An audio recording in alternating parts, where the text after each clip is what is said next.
महापुरुषों प्यार से कहिए धन निरंकार जी। सतगुरु माता सुदीक्षा सविंदर हरदेव जी महाराज की जय। महापुरुषों, इस मई के महीने में जहाँ हम सभी समर्पण दिवस मनाने जा रहे हैं, सतगुरु बाबा हरदेव सिंह जी महाराज के आदेशों और उपदेशों से प्रेरणा लेने के लिए उनके एक एक वचनों पर श्रद्धा के फूल चढ़ाते हुए शुक्र मनाते हुए, और जब बात समर्पण की आती है, जब बात शुक्र की आती है, जब बात प्रेरणा की आती है, तो कहीं ना कहीं हमें सतगुरु के उन दिव्य प्रवचनों, उन दिव्य आदेशों और उपदेशों को अपने जीवन में ढालने की भी ज़रूरत है।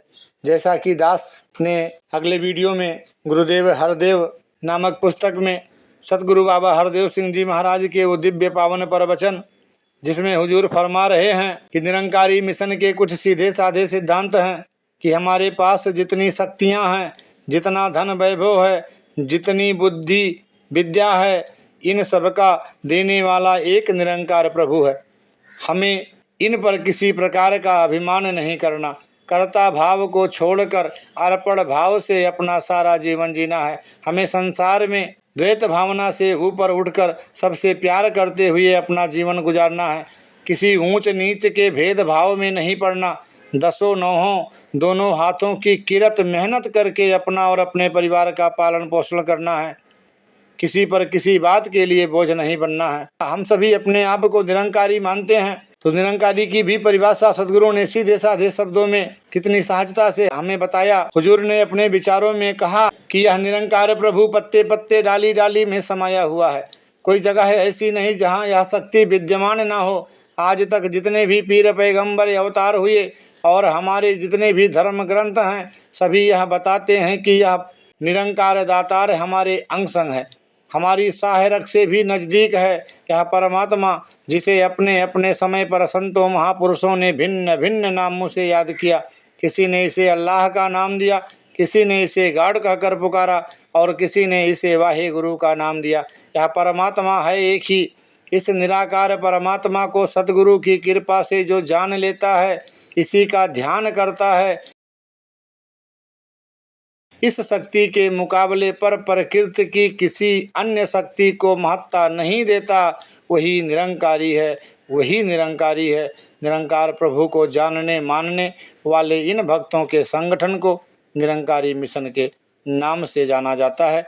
तो सीधा साधा कि एक शब्द में सतगुरु ने इस बात को फरमाया है। तो अगर आज हम सच्चे मायनों में सतगुरु बाबा हरदेव सिंह जी महाराज की याद में समर्पण दिवस मनाने जा रहे हैं, तो अरदास करें सतगुरु माता सुदीक्षा सविंदर हरदेव जी महाराज के चरणों में कि हे दीनदयाल सच्चे पातशाह, सतगुरु माता आपके इन रब्बी बातों को, आपके इन आदेशों और उपदेशों पर हम फूल चढ़ाते चले जाएं और जैसा आप चाह रहे हो वैसा जीवन बनाते चले जाएं, सिर्फ जुबान तक सीमित ना रहें। दास एक बार पुनः गुरुदेव हरदेव नामक पुस्तक का सहारा लेकर के जहाँ से उस वीडियो को रोका था वहीं से आगे शुरू करेगा। सत्यार्थी जी फरमा रहे हैं, इसी प्रकार कई शहरों और ग्रामों में सत्संग और जिज्ञासु सज्जनों की शंका समाधान करते करते गुरुदेव सहारनपुर पहुँचे। वहाँ सत्संग का आयोजन एक खुले मैदान में किया गया था। सहारनपुर में हिंदू मुसलमान एकता का साकार रूप देखने को मिलता है। वे यहाँ वर्षों से मिलजुल कर एक परिवार की तरह रह रहे हैं। परिणामतः यहाँ होने वाले कार्यक्रमों में हिंदू मुसलमान मिलजुल कर भाग लेते हैं।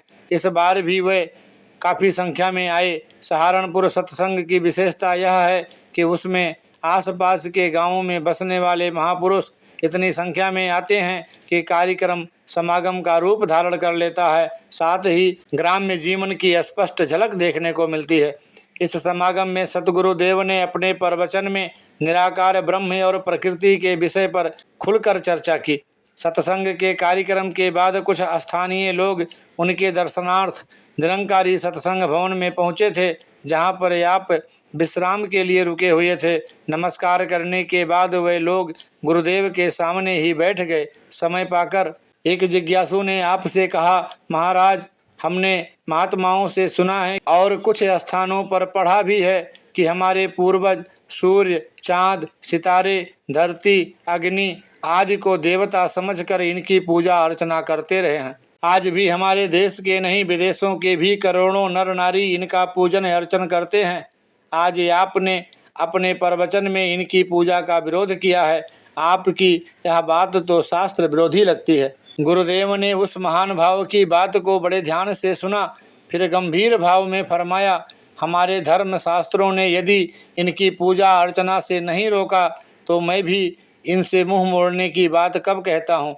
दास ने तो वही बात कही कि ये सभी परमात्मा की शक्तियाँ हैं। इन सभी शक्तियों का अपना निजी महत्व है, लेकिन इन्हें परमात्मा समझ बैठना, परमात्मा की तरह इनकी पूजा करना किसी तरह भी ठीक नहीं कहा जा सकता। अपनी बात को और अधिक स्पष्ट करते हुए गुरुदेव ने आगे फरमाया, मनोवैज्ञानिक ने हमें बताया है कि the observer becomes the observed, दर्शक दृश्य बन जाता है। इसके अनुसार हम जिसका ध्यान करते हैं ज़्यादा से ज़्यादा हम वही बन सकते हैं। आप जानते हैं कि प्रकृति के इन सभी उपकरणों की शक्ति की एक सीमा है और ये सब परिवर्तनशील हैं। इसीलिए यदि हम इनके साथ जुड़ेंगे तो हम भी बदलते रहेंगे, एक रस नहीं हो पाएंगे, अडोल नहीं रह सकेंगे। क्योंकि परमात्मा अडोल है, एक रस है, अजर और अमर है। इसीलिए इसी के साथ जुड़कर इसी की पूजा अर्चना से ही हमें एक रस अमर अवस्था, मुक्त अवस्था प्राप्त हो सकेगी। एक क्षण रुककर आपने आगे कहा, दास के ख्याल में आप इस बात से सहमत होंगे कि दास ने जो कुछ कहा है वह शास्त्रों के अनुसार ही है। सतगुरुदेव की यह व्याख्या सुनने के बाद उस व्यक्ति ने श्रद्धा पूर्वक कहा, महाराज आपकी बात से मेरा भ्रम दूर हो गया है। मुझे समझ आ गया कि परमात्मा के साथ जुड़ने से ही हमें मोक्ष प्राप्त हो सकता है, लेकिन प्रश्न यह है कि परमात्मा से जुड़ा कैसे जाए। गुरुदेव ने सहज भाव में उत्तर दिया, सतगुरु की कृपा से हमें ऐसे महात्मा को खोजना पड़ेगा जो खुद परमात्मा का जानकार हो, वही हमें परमात्मा के साथ जोड़ सकता है। उस सज्जन ने मुस्कुराकर प्रश्न किया, महाराज लेकिन यह पता कैसे चले कि हम जिससे दीक्षा प्राप्त करने जा रहे हैं वह परमात्मा का जानकार है भी या नहीं। आज दुनिया में एक महात्मा हो तो जाकर उनके चरण पकड़ लें, लेकिन यहाँ तो अनगिनत गुरु बने बैठे हैं। यहाँ तक कि जिज्ञासु कम हैं और गुरु ज़्यादा हैं। अब आप ही बताएं कि हमारी समस्या कैसे हल हो। क्या हमें इसी प्रकार दर दर जाना पड़ेगा? गुरुदेव ने सहज सरल भाव में फरमाया, खोजना तो पड़ेगा ही, क्योंकि शर्त है जिन खोजा तिन पाइयाँ, गहरे पानी पैठ, मैं बपुरी बूढ़न डरी रही किनारे बैठ। महात्मा फरीद जी ने तो यहाँ तक कहा है, उठ फरीद सुतया दुनिया भालन जा, मत कोई थीवे बख्शया तू भी बख्शया जा। मिलेगा तो उसे ही जो खोजेगा। रही बात ब्रह्म ज्ञानी को पहचानने की, तो उसकी तो एक ही निशानी है कि वह जिज्ञासु को क्षण भर में ही निरंकार दातार की पहचान करा देता है। कुछ देर रुकने के बाद सतगुरुदेव ने अपनी बात को और स्पष्ट किया। शर्त सिर्फ इतनी है कि जिज्ञासु केवल परमात्मा को जानने की ही जिज्ञासा लिए हुए हर महात्मा के पास जाए। वह जहाँ भी जाए, जिस किसी से भी मिले, उसके सामने केवल एक परमात्मा को जानने की ही जिज्ञासा प्रकट करे। यदि वह महात्मा उसी पल उसकी जिज्ञासा शांत कर दे, उसे परमात्मा की जानकारी करा दे, तो वह वहीं नतमस्तक हो जाए। अगर वह महात्मा हमें परमात्मा से मिलाने के बजाय किन्हीं और बातों में उलझाना चाहे तो हमें आगे बढ़ जाना चाहिए और ये अपनी तलाश को तब तक जारी रखना चाहिए जब तक हमें परमात्मा की पहचान करवाने वाला सतगुरु ना मिल जाए। आप विश्वास रखें कि परमात्मा दयालु है, इसीलिए अगर आपकी जिज्ञासा सच्ची होगी तो निरंकार दातार रहमत करेगा और शीघ्र ही वह आपकी ऐसे ब्रह्मज्ञानी से भेंट करा देगा जो आपकी मनोकामना तुरंत पूरी कर देगा। महाराज, उस सज्जन ने थोड़ा संकोच के साथ कहा, यह बात तो ठीक है कि परमात्मा से जुड़ने के लिए जानकार ब्रह्मज्ञानी से मिलना आवश्यक है, लेकिन यह तो जरूरी नहीं कि वह जानकार कोई मनुष्य ही हो। हमारे पास वेदादि अनेकों धर्म ग्रंथ हैं। इनकी रचना ब्रह्म का साक्षात्कार करने वाले ऋषियों ने की है। इनमें ब्रह्म के विषय में सब कुछ बड़े विस्तार से लिखा हुआ है।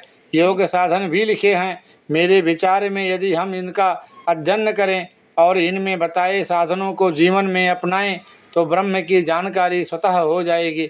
इस प्रकार हम जगह जगह जाकर ब्रह्मज्ञानी महात्मा को खोजने के कठिन प्रयास से भी बच जाएंगे और ब्रह्म के जानकार से मिलने वाली शर्त भी पूरी हो जाएगी।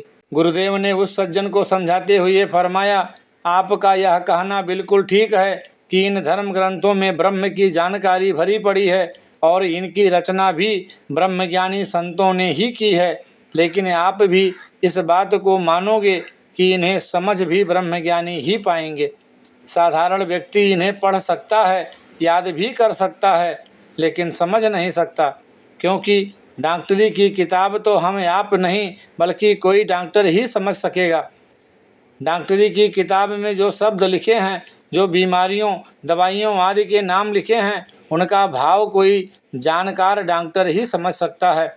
इस बात को और अधिक स्पष्ट करते हुए गुरुदेव ने समझाया, हम सभी गृहस्थी हैं, हम अपने बच्चों को पढ़ने के लिए स्कूल में भेजते हैं। आपने देखा होगा कि हिसाब की किताब को कोई हिसाब का मास्टर ही तैयार करता है। उस किताब में केवल प्रश्न ही नहीं होते, प्रश्नों को हल करने के तरीके भी दिए होते हैं। सॉल्व एग्जाम्पल, हल किए हुए उदाहरण भी होते हैं। इतना ही नहीं, उसी किताब के अंत में सभी प्रश्नों के उत्तर भी दिए होते हैं। इतना सब होने के बावजूद, इतनी मुकम्मल किताब होने के बावजूद हमने कभी अपने बच्चों को यह नहीं कहा कि हिसाब की किताब से ही हिसाब समझ लो। हिसाब को जानने के लिए, किताब को समझने के लिए हम अपने बच्चों को हिसाब के मास्टर के पास ही भेजते हैं। इसी तरह धर्म ग्रंथों को समझने के लिए, धर्म को जानने के लिए, जिन शास्त्रों में ब्रह्म की चर्चा है उन्हें समझने के लिए ब्रह्मज्ञानी सद्गुरु की शरण लेनी पड़ेगी। इतना कहकर सद्गुरुदेव एक क्षण के लिए रुके, फिर उस सज्जन का ध्यान उन्हीं द्वारा कही गई बात की ओर आकर्षित करते हुए आपने कहा, भाई साहब, आपने धर्म ग्रंथों को ध्यान पूर्वक पढ़ने और उनके लिखे साधनों को जीवन में अपनाने की बात कही थी। उनमें भी यही बात लिखी है कि ब्रह्म ज्ञान की प्राप्ति सतगुरु से ही होती है। इसीलिए धर्म ग्रंथों के आदेश का पालन करने के लिए भी हमें सतगुरु की शरण में जाना पड़ेगा। गुरुदेव के उत्तर से संतुष्ट होकर वह सज्जन गुरुदेव के चरणों में झुक गए। सहारनपुर के बाद देहरादून में सत्संग करते हुए आप मसूरी पधारे। वहाँ इन दिनों निरंकारी भवन में कुछ निर्माण कार्य चल रहा था, इसलिए गुरुदेव को वहाँ कुछ दिन रुकना पड़ा। उन दिनों मसूरी में बहुत गहमागहमी थी। देश के अनेकों भागों से पर्यटक वहाँ पहुँचे हुए थे। निरंकारी सत्संग भवन में रोजाना सत्संग होता था। धर्म प्रेमी जिज्ञासु सत्संग में आकर आपके उपदेश सुनते थे। अनेकों गणमान्य व्यक्ति भी आपसे मिलने के लिए सत्संग भवन में पहुंच जाया करते थे। जिज्ञासु सज्जन काफ़ी समय तक आपके पास बैठे ज्ञान चर्चा करते रहते। एक दिन गुरुदेव ने अपने प्रवचन में मोक्ष की चर्चा की तथा केवल ब्रह्म ज्ञान को ही मोक्ष का प्रदाता बताया। सत्संग की समाप्ति के बाद एक सज्जन ने आपसे निवेदन किया, आज आपका प्रवचन सुनकर बड़ा आनंद आया। आपके प्रभु के ज्ञान और मोक्ष के विषय में रखे विचार बहुत पसंद आए, परंतु क्षमा करें, एक बात मेरी समझ में नहीं आई। आपने अपने प्रवचन में हवन, यज्ञ, पाठ, पूजा, दान, पुण्य, व्रत आदि शास्त्र सम्मत कार्यों को मोक्ष का प्रदाता नहीं माना, जबकि हमारे ऋषियों ने तो इन पर बहुत बल दिया है। उस सज्जन की बात सुनकर गुरुदेव ने सहज भाव में कहा, इन कर्मों को छोड़ने की बात तो दास ने भी नहीं कही। दास का केवल इतना कहना है कि इन कर्मों के करने से मोक्ष की प्राप्ति नहीं हो सकती। मुक्ति तो केवल ब्रह्म ज्ञान से मिलती है। इन कर्मों का अपना महत्व है, लेकिन ये ब्रह्म ज्ञान का अल्टरनेटिव विकल्प नहीं। गुरुदेव ने आगे फरमाया, भाई साहब, सच बात तो यह है कि हम आज इन कर्मों के वास्तविक भाव को भूल गए हैं। इनके पीछे जो हिडन आइडिया, निहित भाव है, वह हमारी आंखों से ओझल हो गया है। ये मात्र रीति रिवाज बनकर रह गए हैं। हम इन्हें आदतन या लोकाचारी के कारण किए जा रहे हैं। इनके वास्तविक भाव को हम समझ नहीं रहे। आप इस बात को मानोगे कि यदि बिना समझे हम कोई काम करेंगे तो उससे लाभ होने के बजाय नुकसान होने का ज़्यादा डर है। जैसे डॉक्टर की दुकान पर पड़ी हर दवाई जीवन बचाने वाली होती है, लेकिन यदि कोई आदमी बिना जानकारी के कोई दवाई उठाकर खा ले तो हो सकता है कि वह दवाई जान लेने वाली बन जाए। इसी प्रकार ये लाभ देने वाले कर्म यदि बिना सोचे समझे किए गए तो हो सकता है कि ये लाभकारी ना सिद्ध हों। गुरुदेव की बातों से प्रभावित होते हुए उस सज्जन ने प्रार्थना की, बाबा जी आप ही इन कर्मों का वास्तविक भाव मुझे समझाइए। गुरुदेव ने इन कर्मों का रहस्य समझाते हुए कहा, मुख्य रूप से इन कर्मों का संबंध हमारे सामाजिक जीवन या शरीर से है। कुछ कर्म धर्म से भी जुड़े हैं, हमारे आध्यात्मिक जीवन से इनका बहुत कम संबंध है। जिनका है भी वह कर्म भी ब्रह्म ज्ञान प्राप्ति के बाद ही करने योग्य हैं। स्नान, योगासन, व्रत आदि हमारे शरीर को स्वस्थ रखते हैं। दान पुण्य जैसे कर्मों से स्कूल, कॉलेज, अस्पताल आदि समाज कल्याण के कई काम होते हैं जिनसे जनसाधारण फायदा उठा पाता है। हवन यज्ञ आदि वातावरण को शुद्ध बनाने में मदद करते हैं। पोल्यूशन, प्रदूषण से छुटकारा मिलता है। जाप, ध्यान, श्रद्धा आदि को धार्मिक कर्म कहा जा सकता है, लेकिन ये कर्म परमात्मा की जानकारी के बिना हो ही नहीं सकते हैं, क्योंकि जब तक हम परमात्मा को जानेंगे नहीं उसका ध्यान कैसे करेंगे। आज साधारण इंसान लकीर का फकीर बना जो कर्म कर रहा है ये वास्तव में धार्मिक क्रियाएं नहीं, उनका दिखावा मात्र है। अंधविश्वास के कारण ही इनकी वास्तविकता समझे बिना ही मशीन की तरह इन्हें किए जा रहा है। अब आप ही बताएं कि ये कर्म मोक्ष कैसे दे सकते हैं। दास तो यही समझता है कि मोक्ष का सीधा संबंध आत्मा परमात्मा से है। आत्मा जब परमात्मा को जानकर इसमें अभेद हो जाती है तो आवागमन से छूट जाती है। इसे ही मुक्ति या मोक्ष कहते हैं। कुछ देर रुककर गुरुदेव ने आगे फरमाया, दास का तो यही विश्वास है कि मुक्ति केवल ब्रह्म ज्ञान से ही मिल सकती है। जहाँ तक कर्मों का संबंध है इसका हमारे सांसारिक जीवन में अपना महत्व है। इन कर्मों को इनका वास्तविक भाव समझकर ही करना चाहिए ताकि इनसे पूरा लाभ उठाया जा सके। वह सज्जन संतुष्ट होकर नतमस्तक हो गया। कुछ दिनों मंसूरी में रहने के बाद गुरुदेव दिल्ली वापस आ गए। दिल्ली में सत्संग के क्षेत्रीय कार्यक्रमों में जा जाकर आपने श्रद्धालु महापुरुषों को अपने प्रवचनों द्वारा कृतार्थ किया। कुछ समय दिल्ली रुकने के बाद आप पंजाब की प्रचार यात्रा पर चल दिए। हर शहर और गांव में सार्वजनिक स्थानों पर सत्संग के भव्य कार्यक्रम हुए। महापुरुषों का उत्साह देखते ही बनता था। दास संगतों का उत्साह और सेवा भावना देखकर हैरान हो रहा था कि इन महापुरुषों की गुरु भक्ति कमाल है। उन महापुरुषों के चेहरों पर पंजाब के तनावपूर्ण का रत्ती भर भी प्रभाव नहीं दिखाई देता था। वही मस्ती, वही एक रस अवस्था, वही उत्साह, गुरु दर्शनों की वही अदम्य चाह, वही ट्रैक्टरों पर सवार हंसती गाती और धन निरंकार के नारों से वातावरण को गुजाती भक्तों की टोलियां, सब कुछ वैसा ही था। उनकी गुरु भक्ति और विश्वास के सामने दास का सिर श्रद्धा से झुका जा रहा था। कार्यक्रम करते करते जब गुरुदेव जालंधर पहुँचे तो भाई साहब गोविंद सिंह जी आपके पास एक बहुत संपन्न दिखने वाले सज्जन को लेकर आए। उस सज्जन ने बहुत ही औपचारिक ढंग से आपको नमस्कार की और फिर गोविंद सिंह जी के साथ ही आपके सामने बैठ गया। कुछ औपचारिक बातचीत के बाद उस सज्जन ने आपसे कहा, बाबा जी हम लोग इस शहर में 3 पीढ़ियों से रह रहे हैं। हमारा घराना इस शहर का एक प्रतिष्ठित घराना है। प्रभु कृपा से हमारे पास किसी चीज़ की कमी नहीं। आज के युग की सभी सुविधाएं हमारे पास हैं। किसी तरह की कोई परेशानी नहीं है। गोविंद सिंह जी हर समय मुझे कहते रहते हैं कि परमात्मा का ज्ञान ले लो। मेरी समझ में नहीं आता कि मुझे परमात्मा की क्या ज़रूरत है, मैंने परमात्मा से क्या लेना है। गुरुदेव ने उस सज्जन की ओर गंभीरता से देखा और कहा, आप ठीक कहते हैं। आपको कुछ पाने के लिए परमात्मा की ज़रूरत नहीं बल्कि कुछ देने के लिए इसकी ज़रूरत है। यह सुनकर वह सज्जन चौंक गया। यह देखकर गुरुदेव मुस्कुराए और बोले, आपने कहा है कि प्रभु कृपा से आपके पास सब कुछ है।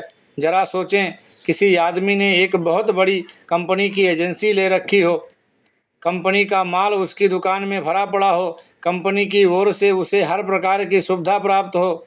भाव यह है कि दुकान भी कंपनी ने लेकर दी हो, शानदार फर्नीचर और एयर कंडीशनर आदि भी लगवा के दिया हुआ हो, कंपनी के माल से दुकान भरी हुई हो और ये आराम से लाखों का व्यापार कर रहा हो। आप ही बताएं कि अगर उसे पता चले कि उस कंपनी का मालिक उसके शहर में आया है तो क्या वह मालिक से मिलने के लिए उतावला नहीं होगा। क्या उसे कंपनी के मालिक से मिलने की ज़रूरत नहीं? क्यों नहीं, वह आदमी मालिक से ज़रूर मिलना चाहेगा और उसकी पूरी तरह आवभगत और सेवा भी करेगा। उस सज्जन ने एकदम कहा। गुरुदेव बड़े ही सहज भाव से कहने लगे, आपके पास भी जो सुख सुविधाएं हैं ये भी तो किसी की दी हुई हैं। क्या आपको उनके मालिक से मिलने की ज़रूरत नहीं? उस सज्जन को चुप देखकर गुरुदेव ने आगे फरमाया, हमारे पास जो कुछ है, यह जो तन मन धन है, यह हमारा अपना नहीं, क्योंकि इस पर हमारा कोई अधिकार नहीं। अपनी इच्छा से हम इन्हें ना प्राप्त करते हैं ना छोड़ते हैं। इन्हें देने वाला कोई और है, वही इन्हें जब चाहे ले लेता है। इससे जाहिर है कि इन पर हमारा कोई हक नहीं। ये पराई चीज़ें हैं, किसी की देन है, लेकिन लंबे समय तक प्रयोग में लाने के कारण हम इन्हें अपना समझने की भूल कर बैठते हैं। हमें इनसे इतना मोह हो जाता है कि हम इन्हें छोड़ने की बात सोच ही नहीं पाते। यदि इनका मालिक कभी इन चीज़ों को हमसे वापस लेना चाहे तो इन्हें अपना समझने के कारण हम यह सहन नहीं कर पाते, हम परेशान हो उठते हैं। वास्तव में यह तन मन धन हमें अमानत के तौर पर मिला हुआ है। अगर कोई व्यक्ति इन्हें हमसे छीनना चाहे तो हम उसका विरोध करेंगे, जी जान से इनकी रक्षा करेंगे। लेकिन यदि इनका मालिक ही इन्हें लेने आए तो फिर परेशान होने का कोई कारण नहीं। इसके लिए ज़रूरी है हम इनके असली मालिक को जानें। इस सृष्टि का मालिक परमात्मा है। सब सुख सुविधाएं इसी की देन है। इसी ने भोजन के लिए हमें सुख दिए हैं। तन मन धन इसी की अमानत है। इन्हें पाकर हम जिस तरह खुशी का अनुभव करते हैं, इन्हें वापस करते समय भी परेशान न हों। ये तभी हो पाएगा यदि हम इनके मालिक को जान लेंगे। किसी को इन सुखों को प्राप्त करने के लिए ईश्वर की ज़रूरत है तो किसी को इनकी वापसी पर परेशान न होने के लिए, सुखों को बनाए रखने के लिए इसकी ज़रूरत होती है। गुरुदेव की व्याख्या सुनकर वह सज्जन हैरान हो गया। गुरुदेव ने अपनी बात को और स्पष्ट करते हुए कहा, ये जो सुख सुविधाएं हैं, इनके विषय में यह बात यकीन से नहीं कही जा सकती कि ये सदा हमारे पास बनी रहेंगी। लेकिन यदि यह मान भी लें कि ये जीवन भर हमारे पास रहती हैं, मालिक इन्हें वापस नहीं लेता, फिर भी तो इस बात से तो इनकार नहीं किया जा सकता कि एक दिन हमारा यह शरीर तो अवश्य वापस ले लिया जाएगा। फिर क्या होगा? सब सुखों को भोगने वाला शरीर हम खुशी से कैसे वापस दे सकेंगे?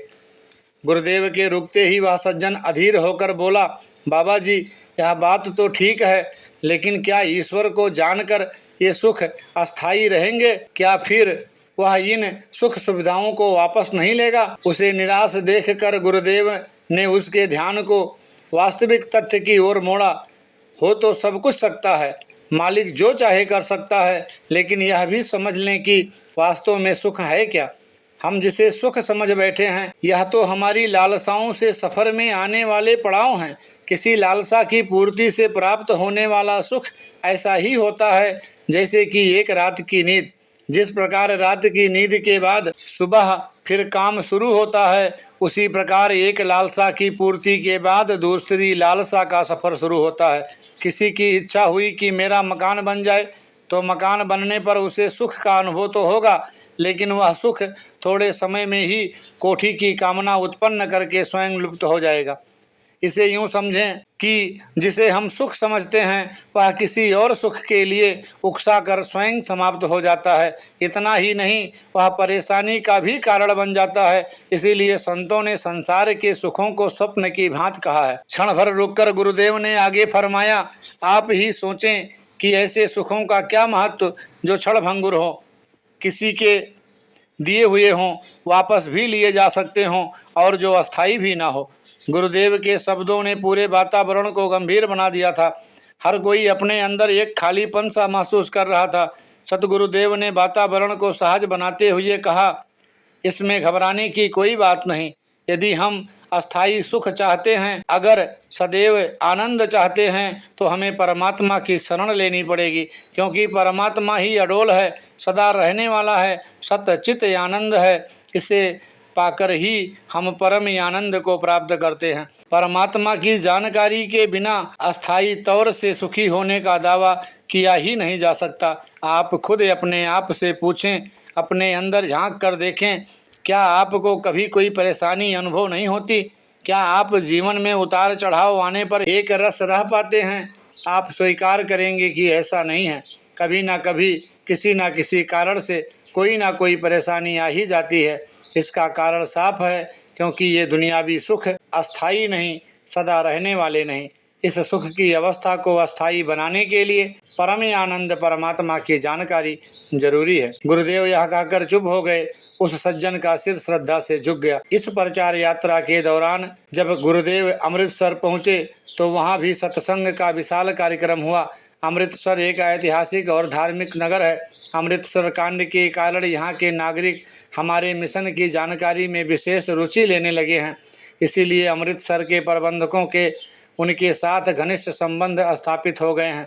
प्रबंधकों के आमंत्रण पर विभिन्न विचारधाराओं के अनेकों सज्जन इस कार्यक्रम में आए हुए थे। अपने प्रवचन में गुरुदेव ने फरमाया कि सच्चिदानंद परमात्मा की जानकारी के बिना शाश्वत सुख मिलना संभव नहीं और परमात्मा केवल सद्गुरु की कृपा से ही मिलता है। कार्यक्रम के पश्चात कुछ जिज्ञासु सज्जन गुरुदेव की सेवा में ज्ञान चर्चा के लिए पहुंच गए।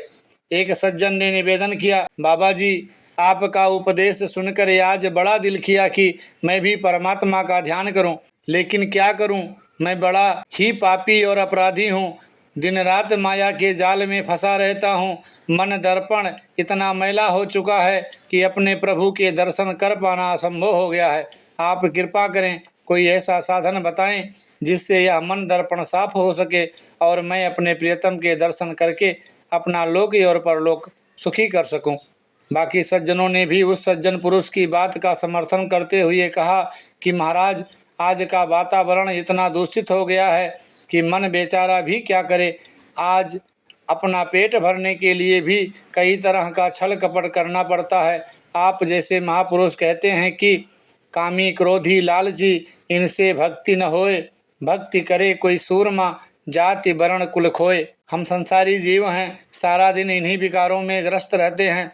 अब आप ही बताएं कि हमारी लिव परमात्मा से कैसे जुड़ सकती है। गुरुदेव ने अपने स्वभाव अनुसार उनकी भावना की सत्यता को स्वीकार करते हुए फरमाया, आपने जो कुछ कहा है बिल्कुल ठीक कहा है, लेकिन इसमें घबराने वाली भी कोई बात नहीं। संसार का वातावरण या समय का प्रभाव जिज्ञासु का रास्ता नहीं रोक सकता। जरूरत सिर्फ इस बात की है कि जिज्ञासु को पता चल जाए कि परमात्मा को पाने के लिए मन की शुद्धि की जरूरत नहीं, बल्कि शुद्ध पवित्र परमात्मा को पाने से परमात्मा की नज़दीकत से ही मन शुद्ध होता है। काम क्रोध लोभ मोह आदि विकारों का दमन और जाति वर्ण कुल के अभिमान का नाश उसी समय होता है जब हम अपने मन को निर्विकार निर्गुण निरंकार के सामने अर्पण कर देते हैं। गुरुदेव हरदेव की बात को बीच में ही रोकते हुए एक सज्जन ने कहा, हम तो जहाँ भी गए हैं यही सुनने को मिला है कि मन की शुद्धि के बिना परमात्मा की याद हो ही नहीं सकती। आपकी इस बात ने कि परमात्मा को पाए बिना मन शुद्ध नहीं हो सकता, हमें धर्म संकट में डाल दिया है।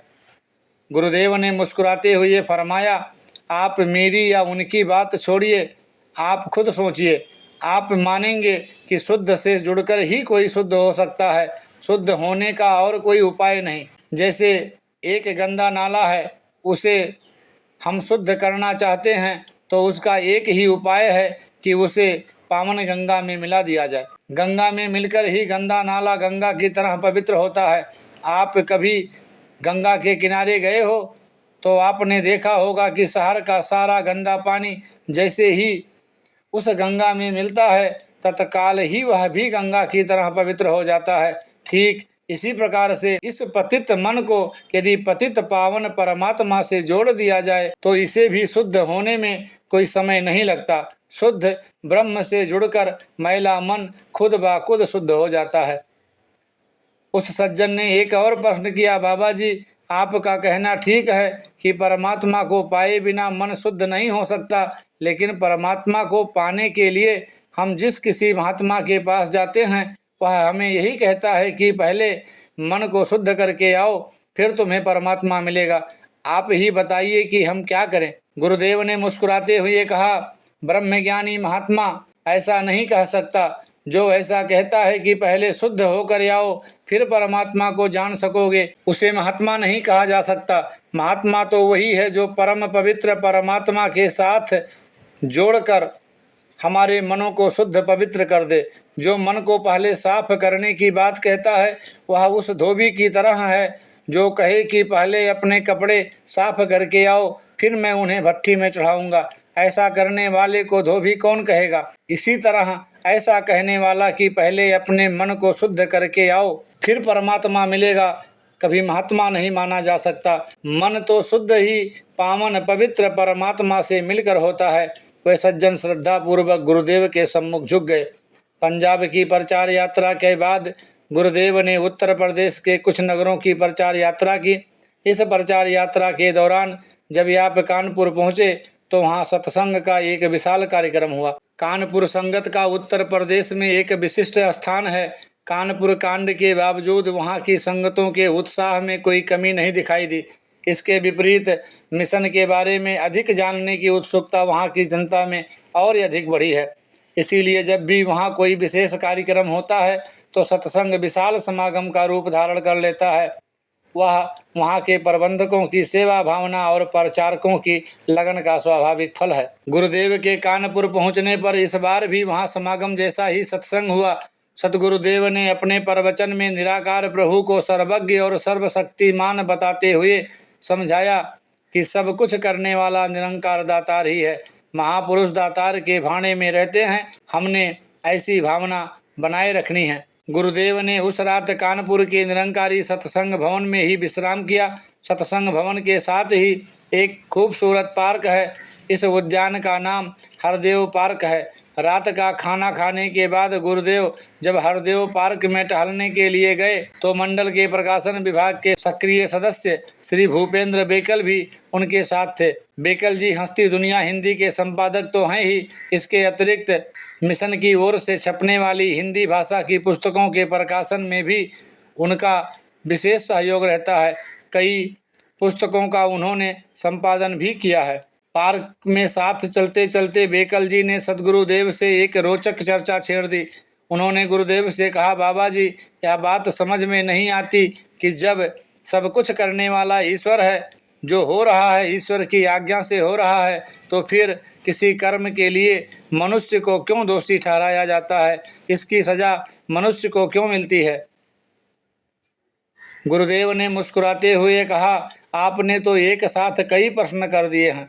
ईश्वर सब कुछ करने वाला है या ईश्वर की आज्ञा से ही सब कुछ होता है, इन दोनों में तो बहुत अंतर है।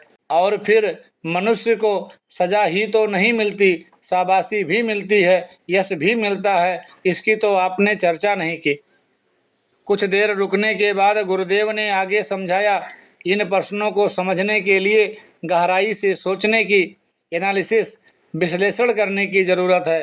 निरंकार दातार सर्वशक्तिमान है, इसकी इच्छा इसकी आज्ञा ही इसका विधान है। प्रभु के इसी विधान के अनुसार मनुष्य को कर्म करने की स्वतंत्रता प्राप्त है। मनुष्य जो जो कर्म करता है प्रभु विधान में मिली इसी स्वतंत्रता के कारण कर पाता है। इसीलिए जो कुछ हो रहा है प्रभु आज्ञा में ही हो रहा है। किस कर्म का क्या फल है यह भी दातार के विधान में ही निश्चित किया हुआ है। इसीलिए मनुष्य जो जो कर्म करता है इस विधान के अंतर्गत उसे निश्चित फल भी मिलता है। इसे यूं समझें कि निरंकार दातार की आज्ञा विधान के अंतर्गत मनुष्य स्वतंत्र रूप से कर्म करता है और इसी के अनुसार कर्म का अच्छा बुरा फल भोगता है। सतगुरु ने एक उदाहरण से अपनी बात को स्पष्ट करते हुए समझाया, हम जानते हैं कि किसी भी किताब को पढ़ने के लिए भाषा का ज्ञान होना जरूरी है। इसे यूं भी कहा जा सकता है कि हम भाषा के ज्ञान से ही किताब पढ़ते हैं, लेकिन हमने कौन सी किताब पढ़नी है, कैसी किताब पढ़नी है, इस विषय में हम स्वतंत्र हैं। भाषा ज्ञान इसमें रुकावट नहीं बनता।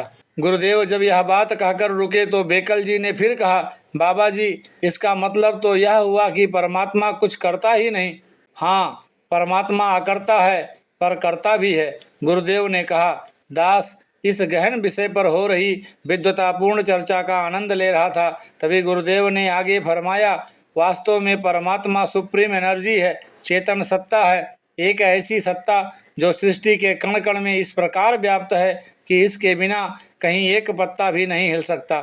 इस परम सत्ता का विधान भी इसी की तरह अटल है, निष्पक्ष है। यही कारण है कि परमात्मा के इस विधान ने कर्म करने की जो स्वतंत्रता मनुष्य को प्रदान की हुई है, उसमें यह चेतन सत्ता किसी प्रकार भी बाधक नहीं बनती। इस प्रकार परमात्मा कर्ता होते हुए भी अकर्ता है। सतगुरुदेव की इस व्याख्या के बाद बेकल जी ने गुरुदेव से एक और बात पूछी। बाबा जी, जब परमात्मा चेतन सत्ता है तो यह हमें गलत काम करते समय रोकता क्यों नहीं? गुरुदेव ने सहज प्रवाह में समझाया, आप तो जानते हैं कि आज वैज्ञानिकों ने सिद्ध कर दिया है कि एनर्जी स्वयं कोई काम नहीं करती, हालांकि सभी काम उसी के द्वारा होते हैं। एनर्जी के साथ जो इंस्ट्रूमेंट लगाया जाता है, उपकरण लगाया जाता है, काम वह करता है। जैसे बिजली एक एनर्जी है, यह स्वयं कुछ नहीं करती, परंतु इसके साथ अगर हीटर लगा दें तो गर्मी देने लगती है और कूलर लगा दें तो ठंडक मिलने लगती है। ये ठंडक गर्मी या रोशनी आदि बिजली पर नहीं, इसके साथ जुड़े उपकरणों पर निर्भर करती है। भले ही यह सभी बिजली के कारण ही चलते हैं, लेकिन ये क्या करते हैं, बिजली का इसमें कोई दखल नहीं। बिजली तो सब में एक ही है। क्या आप यह चाहते हैं कि बिजली गर्मी दे तो सकता है?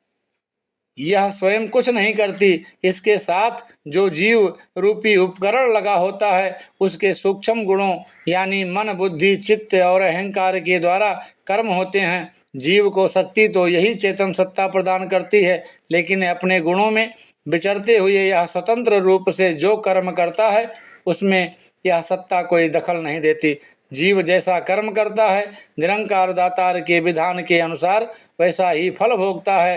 कर्म की स्वतंत्रता के इसी विधान के कारण यह सत्ता हमें कुछ भी करने से रोकती नहीं। गुरुदेव चुप हो गए तो हम तीनों चुपचाप पार्क में टहलते रहे। दास ने अनुभव किया कि बेकल जी के मन में शायद अभी कोई बात है। दास भी अभी इसी विषय में कुछ और चर्चा सुनने का इच्छुक था। मैंने बेकल जी को कुदेरते हुए कहा, क्यों भाई, क्या सोच रहे हो? बेकल जी ने मुझसे संबोधित होते हुए कहा, बाबा जी ने बात तो बिल्कुल स्पष्ट कर दी है, लेकिन सोच रहा हूँ कि ब्रह्मज्ञानी तो कर्मों के फल से मुक्त माने जाते हैं, क्या परमात्मा का विधान उन पर लागू नहीं होता? दास ने चुपचाप गुरुदेव की ओर देखा। सदगुरु ने मुस्कुराकर कहना शुरू किया, ऐसी बात नहीं, परमात्मा का विधान तो सब पर लागू होता है। जो करता है उसे कर्म का फल अवश्य भोगना पड़ता है, क्योंकि ब्रह्मज्ञानी में कर्ता भाव नहीं रहता, वह ईश्वरीय इच्छा में रहता है। उसने सब कुछ निरंकार दातार को अर्पण किया होता है, इसलिए वह कर्म फल के बंधन में नहीं आता। जैसे किसी के हाथ में लाठी हो और वह किसी को मार बैठे तो लाठी का चालान नहीं होता, उसे कोई सज़ा नहीं मिलती। उस लाठी से अगर वह किसी की जान बचा लेता है तो भी लाठी को कोई इनाम नहीं मिलता। जो कर्म करता है, जिसमें कर्ता भाव है, वह अवश्य इस विधान के अंतर्गत आता है। इतना कहकर गुरुदेव शांत हो गए। अभी हम लोग 2-4 कदम ही चले होंगे कि गुरुदेव ने अपनी बात को आगे बढ़ाते हुए फरमाया, ब्रह्मज्ञानी तो निरंकार दातार के साथ जुड़ा होता है, उसने अपना सर्वस्व निरंकार को अर्पण कर रखा होता है, इसीलिए वह जो भी कर्म करता है ईश्वरीय इच्छा में ही करता है। ईश्वरीय इच्छा कल्याण करने वाली है, सबका भला करने वाली है, इसीलिए ब्रह्मज्ञानी के कर्म भी सबका भला करने वाले ही होते हैं, कल्याणकारी ही होते हैं। जब तक वह दातार से जुड़ा है, उससे बुरा कर्म हो ही नहीं सकता, और जब उससे कोई बुरा कर्म होता है, उस समय समझ लेना चाहिए कि वह निरंकार दातार से जुड़ा हुआ नहीं। यह कर्म उसके अपने हम की करनी है, उसका फल ज्ञानी को भी अवश्य भोगना पड़ता है। इस सूक्ष्म विषय पर यह सरल और सुबोध विवेचना सुनकर दास का मन गदगद हो रहा था। बेकल साहब के चेहरे से भी संतुष्टि झलकने लगी थी। दास इस वीडियो को यहीं पर विराम देगा और इसके आगे के जो लेख हैं गुरुदेव हरदेव के, इसे लेकर के आपके चरणों में अगले वीडियो में समर्पित होगा। इसी याचना कामना प्रार्थना के साथ कि हे दीनदयाल सच्चे पातशाह सतगुरु माता सुदीक्षा सविंदर हरदेव जी महाराज, आपके एक ही एक रब्बी वचन पर, एक ही एक आदेश और उपदेश पर ज्यों का त्यों मानना शुरू कर दें तो मेरे जीवन में भी निखार आ जाए। इसी याचना कामना के साथ सतगुरु माता सुदीक्षा सविंदर हरदेव जी महाराज की जय। महापुरुषों प्यार से कहिए धन निरंकार जी।